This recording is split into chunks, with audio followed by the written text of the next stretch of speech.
Marc here on the OYMRC Show, man. We got a big guest. This is what we're going to do week to week. Where's the hammer going to be? This is a feature show every week, man, during the 2021 season. We kicked it off a couple weeks ago and kind of gave you a tidbit, but this is the week 0 show.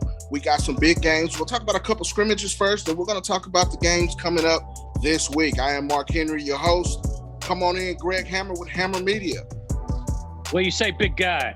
Man, it's going down. You already know where's the hammer going to be. On the OYMRC Show, this is my guy. We're going to do this every week. But we'll start out with a couple of scrimmages that you attended. Talk about Rock Hill first. Rock Hill, last year was their first year. So Prosper High School was the only high school for the longest time. They just got their second high school in the city, which is Rock Hill. They're a 5A. Their coach was well known, came from Frisco. He also coached at South Lake. So he's a quarterback coach. He came in, he's with a big name. They won one game last year. They were close and tight with a bunch of games going in through the whole season. So they're looking to bounce back and have a pretty good year this year. So yeah, they were scrimmaging. I think it was Colleyville is who they scrimmage. If I'm not mistaken, they had Colleyville has a pretty good quarterback, pretty tall guy, so you got to understand it. Colleyville is established. They're established. So coming in, that they've been to the playoffs several years of different districts. So. Like I said, it was a scrimmage. You can't tell really anything about a scrimmage, but that was the first one that I got to check out. Rock Hill they coming back. They have a quarterback that played and started last year, and he signed with the University of Texas in baseball. Okay, so he's a baseball guy, but he throws the ball well. They moved the ball. I was impressed with this running back.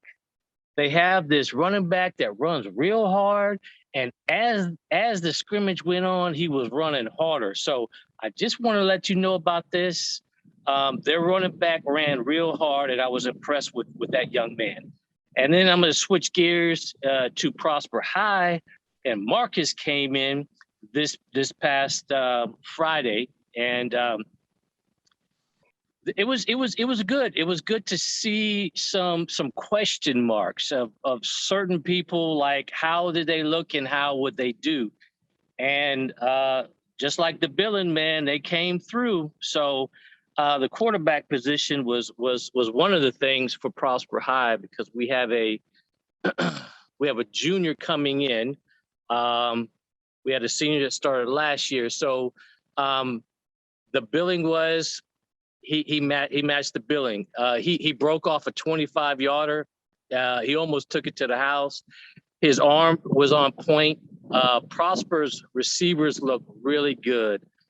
There's a kid named Hawkins on the outside. He scored a couple touchdowns. Marcus looked good too. I mean, again, it's a scrimmage. Coaches aren't going to show much. They just showing you a little bit. But they have their big time receivers that are there. They also have this young quarterback that's tall, man. This big tall guy. He's young. He played a lot in the scrimmage, but they had this guy in the slot. He was number 4, and he was really impressive. He made a lot of catches. So that was my scrimmages that I got to get in this past week. Now, before we leave Prosper, I got to talk about Mr. Rosar. He's starting to open some eyes a little bit over there at Prosper. He's also a dual sport athlete, and we touched a little bit on him on the last show. Yes. Just before we move on to your Thursday night game, talk about how he looked in the scrimmage, and you feel he's ready to go. So I don't want to be biased, because I've been knowing him since 7th grade, and I've been following him. So I came in with just whatever he's going to do. And he was impressive, man. And I talked to everybody around, and they said the same thing. He looked like he didn't skip a beat. You know, he came in there, he was throwing the ball on point. You know, and he was making his reads right. The thing, he seemed real relaxed and real calm in the pocket. He wasn't making any mistakes. So I was kind of impressed when I walked away, even though I know him and I know what his capabilities was. I was kind of shocked that he did so well. Well, he's definitely on the radar, man. And people have been talking. That I know he can't do well. I was just like, he did really well. So I was like, okay. Well, he's definitely, like I said, you know, we've been talking about him. I've seen a lot of, hype coming into the season. Prosper's got some other pieces that they've been putting together. They had a deep run last year, lost to Denton over there in a big time game. Yes, I want to say on the defense looked really good. Now they're playing, which hasn't really been in the past. They're playing athletes both sides of the ball. Okay. So they have Bailey and some other ones. Hunter Summers is a wide receiver. He's playing safety. So they playing both sides of the ball, but the defense looked pretty good, man.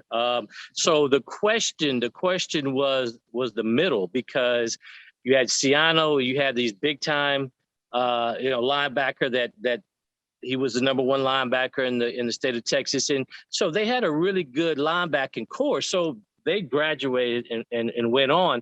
So they had to fill that spot. And they have a junior and they have two sophomores that's on the varsity that's playing in rotation. And I will get the names for you, and I'm telling you, they're making some noises. And they don't look like sophomores. They kind of built like Ciano, and they look like seniors. So I just want to put that 2 cents in there about their linebacking core. Yes. Well, they're definitely on the rise, man. And, it's well noted that Prosper's got some talent over there and look for big things coming out of there. But let's get to the meat and potatoes here. The season is here. Week 0 is on the come up this week. Thursday game, Friday game, and a Saturday game for Hammer Media. Let's start with Thursday, where you're going to be. Tell us about it. Yes, I'm going to be in Collins Stadium. I'm going to be the Denton ISD. I'm going to be with Geyer, their opener against Hebron. So you can't ask for better than that right there. So off the bat Thursday night, I'm getting a good one. Well, definitely. Talk about it a little bit. Now, there's a big hype. The quarterback, there's a lot of talk about the quarterback. He's a 23. He's been getting a lot of offers. So he's also a baseball guy, but he's going to do well. They have a really good receiving core. Okay. They had, I think they got, it's O'Bannon, I think, is one of them. He was number 19 last year. I think he just signed. They have another one that played receiver for True Buzz.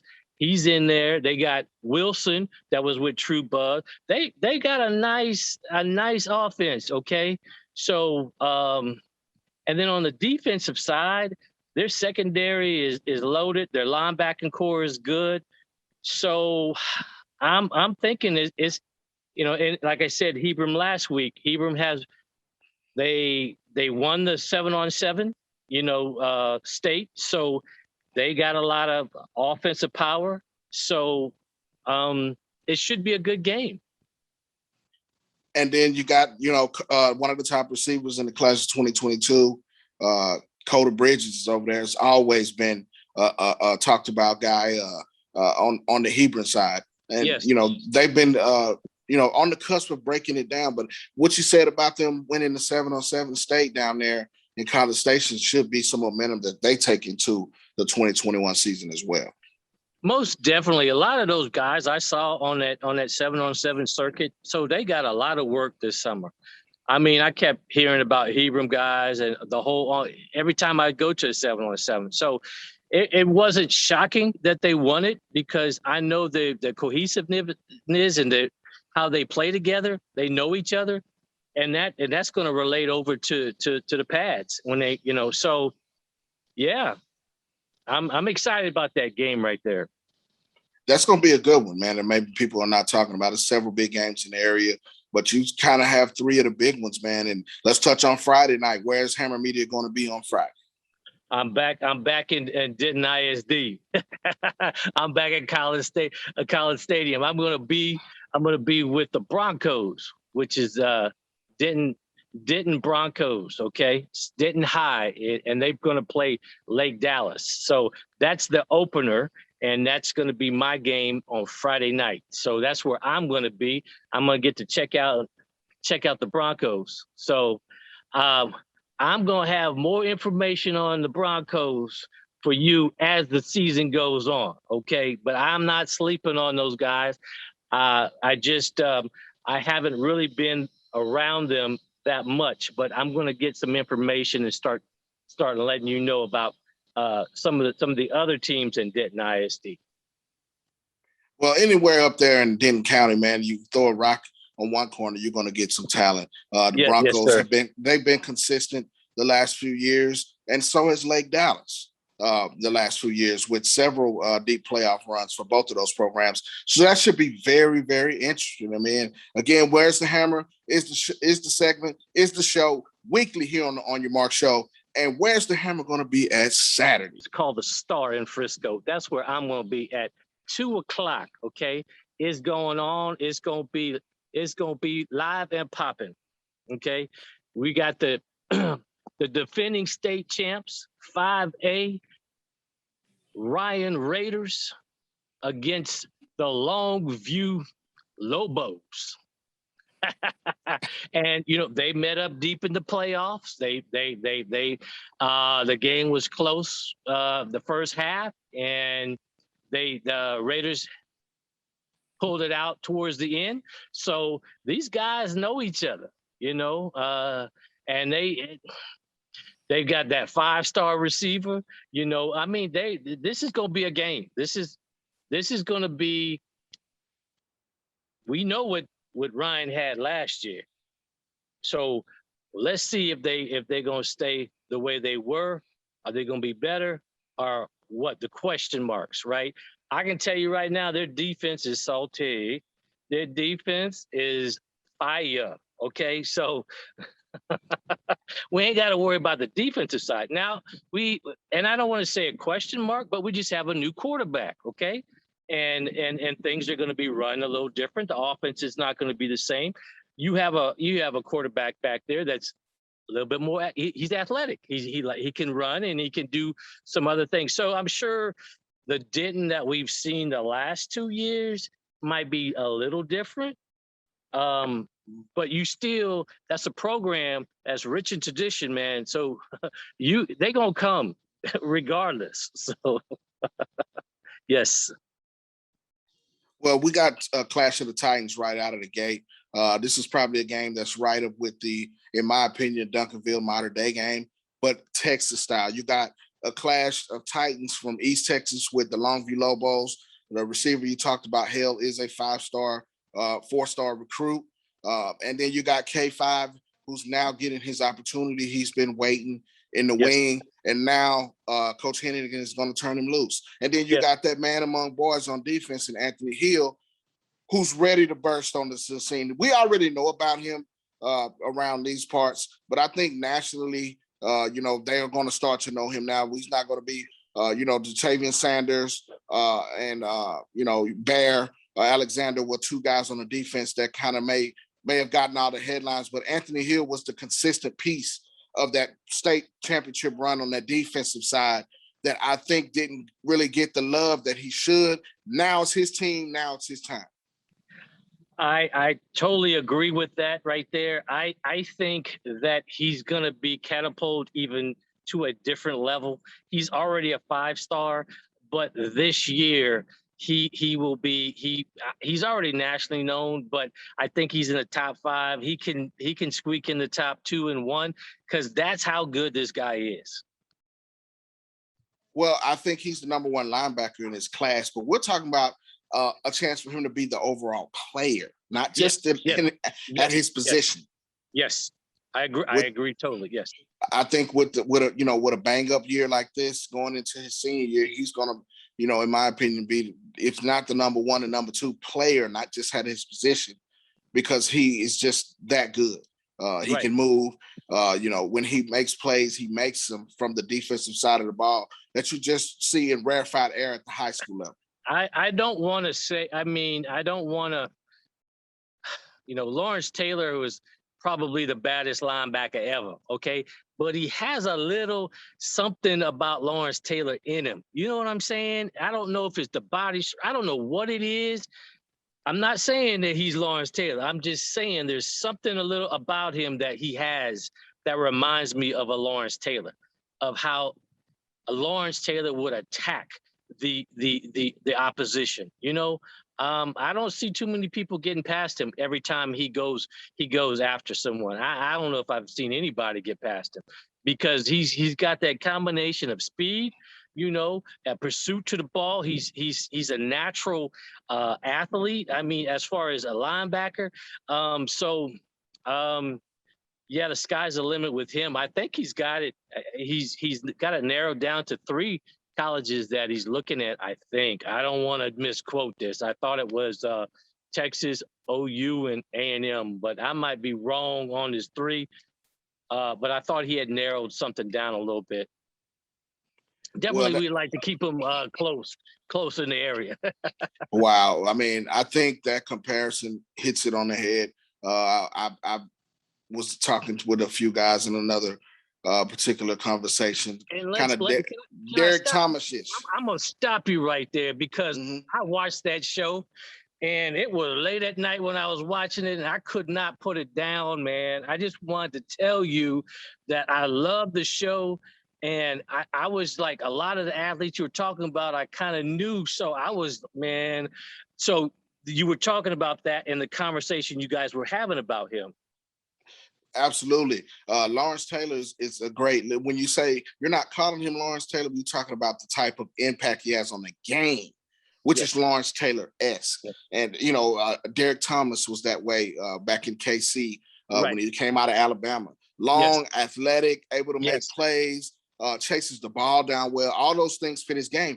But I think one thing that we didn't touch on, he's the goal line running back in the past couple of years for Ryan. He can tote the rock as well. Wait, not just goal line.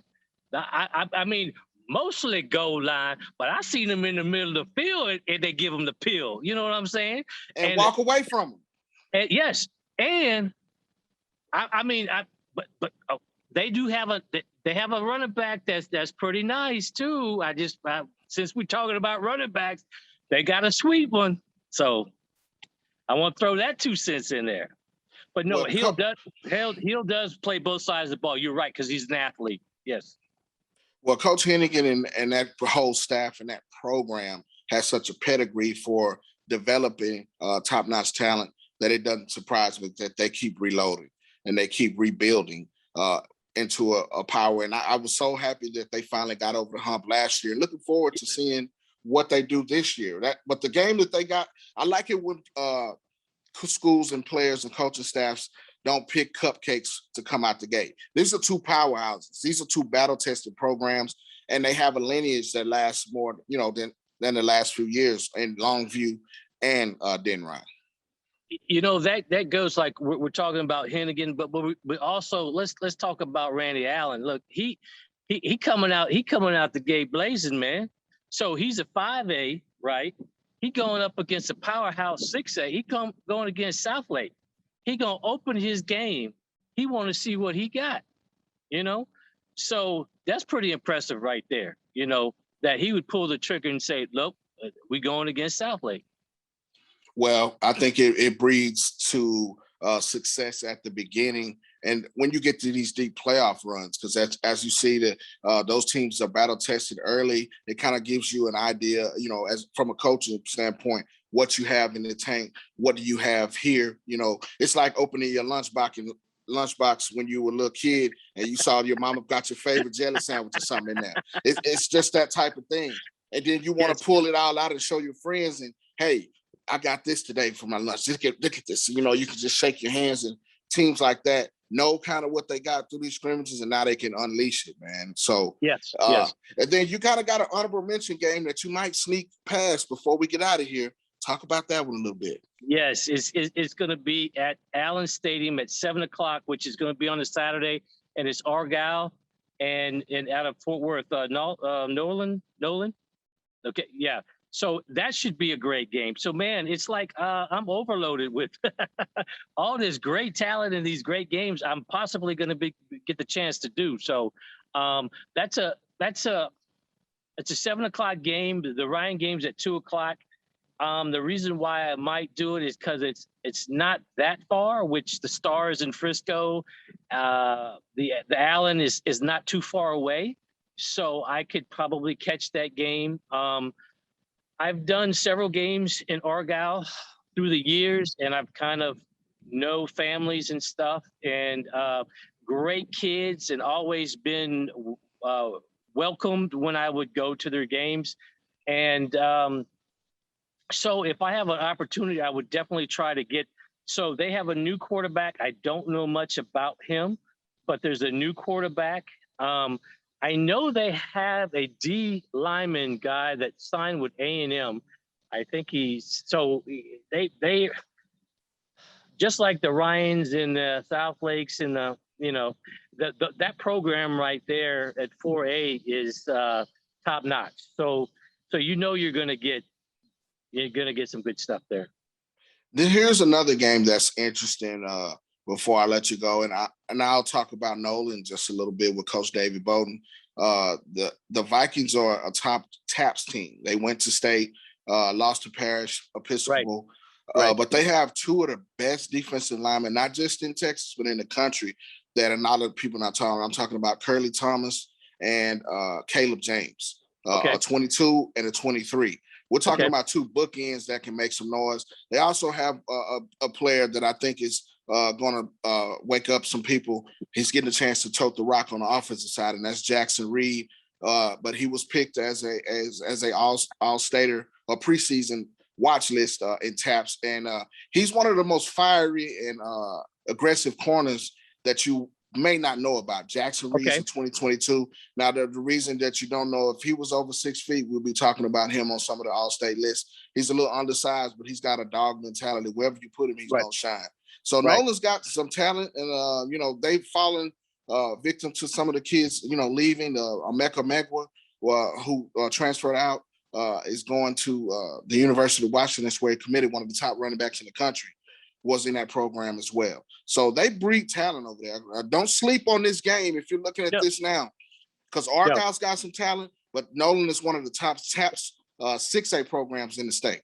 I'm just thinking right now it's going to come down to a lot of coaching and you know what I'm saying? Because anytime you got great talent on both sides of the ball, it's who makes the least amount of mistakes is generally who's going to win the game. So I'm just going on the record to say that this game right here is probably going to go down to, and that's every game, but more so this, because you have Argyle that's very fundamentally sound every year is what they pride themselves in and working together.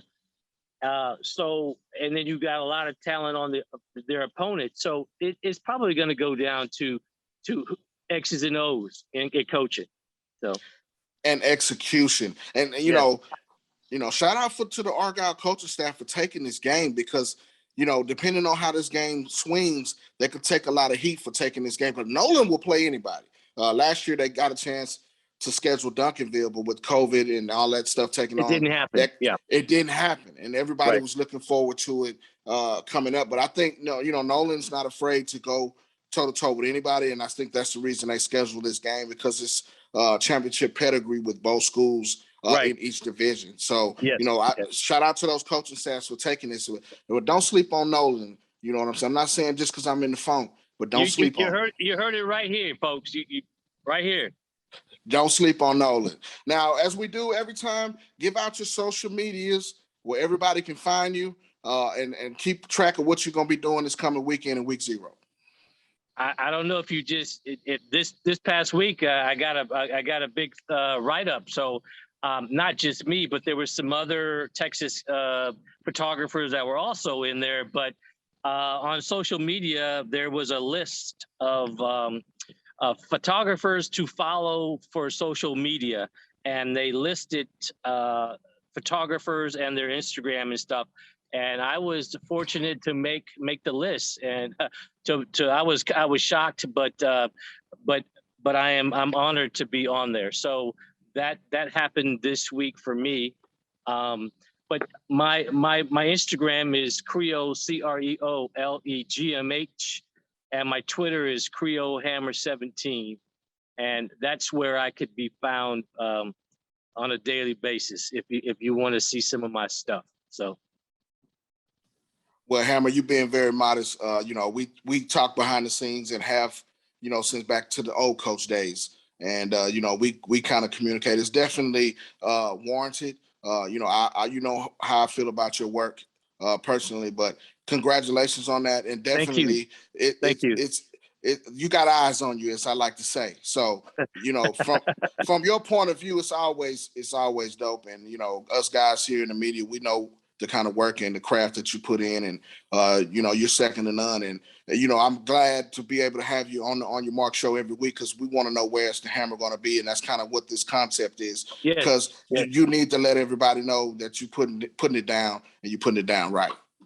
Yes, as we talk from week to week, I want to also point out I got a chance this week to meet with Kenny Matthews with Friday Night Glory. So I told him that I would love to, shout him out every now and then, and some of our other guys that are on the sideline that's been busting it for years, right? So I said, Kenny, man, wherever you are, let me know, and while I'm on the show, we're gonna shout you out and stuff, because I started out before I was with Friday Night. Before I was with the old coach, I was with Friday Night. They gave me the opportunity to get on the sideline and shoot. So much love and props to them. And I'm still friends with those guys. So as we talk, and there's more things that I know about other media, I would love to just shout it out and give them some love. Well, you don't have to talk about Kenny much, and I'm sure if you mentioned my name, that that's where I got my start as well. Most definitely. Shout out to Randy, because that's you opened the doors for me to get where I'm at now, and my guy Matt Davison on Top Texas Prospect Show. We all come through that same thing. It's funny how Terrence. We all have Terrence. That's my guy. Terrence at South Lake. Yes, sir. That's my guy, Big T. And we all started at Nick Harris as well. Yes. We all came through that same door, and now everybody's branched out doing their own thing. And we talk about these things all the time, and it's a conglomerate kind of effort. And we're gonna be coming up with some things. Look for several things to be coming soon. I just want to say real quick, and that's the point that we tapped on. And the point is that we all started somewhere in the beginning. And if you are young, that's how you have to do it, okay? You have to start somewhere, and you work and you build yourself up, okay? We all work together with different people, and you got to, that's how it is. That's how you get to the point where you are now, okay? So for every one of us, we could tell a story how we're linked to someone in the same business that helped us out, right? And when you're young, you got to remember that's how you go to the next level, by working with people and networking with people, and always remember where you came from. It's not where you start, it's where you're at. And you have to get a start again. Like I said before, I broke in with Friday Night Glory myself. And shout out to my guy Dan Keck. Me and him, our boys played ball all the way through high school together, and we just, he knows my affinity for what I do, and we took the chance and we ran with it, and we did things, and I still do things with Friday Night Glory when I have an opportunity, because that's always going to be where I have my home at. And that's the thing with me. If I'm on the sideline and I see Kenny and some other, I'm gonna sneak and take some pictures, right? If I catch him on an interview after the game, I'm gonna take some pictures and I'm gonna send it to him. You know what I'm saying? And that's how we work together. You know, it's not like, oh, I'm with someone else and I don't do this and that. No, it don't work that way. You know, I remember, and you know, I always see Kenny, I always talk to him, and we always have a great time together. No doubt, man. That's my guy. Shout out to Kenny Matthews, Randy, Friday Night Glory, my guy Adam from GP, all of those guys over there, Parker Turley. You know, those are some of the newer guys, but they're on their way as well, and they put out great stuff. And definitely look for more things from the guys in the DF Dub coming on the On Your Mark show. That's a little plug. I got working on some things in the background that we're going to be doing. Okay. So that's where the hammer is going to be at this week. Where's the hammer? This is Mark Henry for the On Your Mark show. We'll talk to you next week and we'll find out what happens at the games. Where's the hammer at? Peace out.